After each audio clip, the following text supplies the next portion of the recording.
بسم اللہ الرحمن الرحیم۔ اللہ کے نام سے شروع جو بڑا مہربان نہایت رحم والا ہے۔ میں نے پوری زندگی دو بندوں کو تلاش کرنے میں گزاری پر تلاش نہ کر سکا۔ ایک وہ جس نے اللہ کے نام پر دیا ہو اور غریب ہو گیا ہو، دوسرا وہ جس نے ظلم کیا ہو اور اللہ کی پکڑ سے بچ گیا ہو۔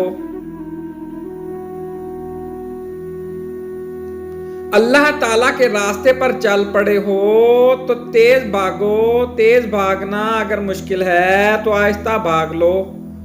تھک گئے ہو تو چل لو، یہ بھی نہیں کر سکتے تو گھسٹ لو، مگر واپسی کا کبھی نہ سوچنا۔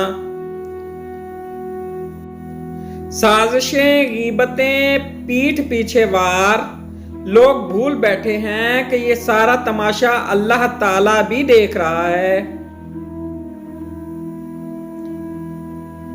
بھیڑ بکریاں انسانوں سے زیادہ باخبر ہوتی ہیں، کیونکہ چرواہے کی ایک آواز پر چرنا چھوڑ دیتی ہیں اور انسان اپنی خواہش کے خاطر احکام الہی کی بھی پرواہ نہیں کرتا۔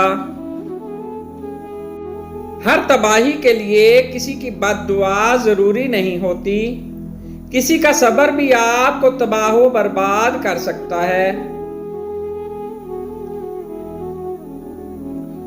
جب رب راضی ہونے لگتا ہے تو بندے کو اپنے عیبوں کا پتہ چلنا شروع ہو جاتا ہے، اور یہی اس کی رحمت کی پہلی نشانی ہوتی ہے۔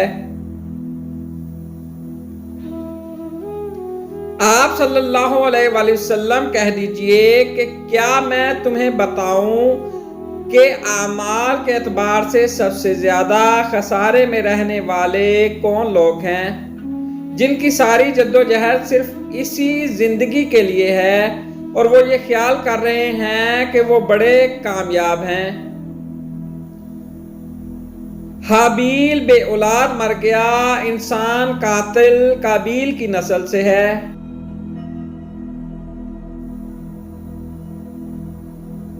سلطان محمود غزنوی نے اپنے غلام ایاز کو ایک انگوٹھی دی اور کہا کہ اس پر ایک ایسا جملہ لکھو کہ میں اگر خوشی میں دیکھوں تو غمگین ہو جاؤں اور اگر غم میں دیکھوں تو خوش ہو جاؤں۔ غلام ایاز نے لکھا کہ یہ وقت بھی گزر جائے گا۔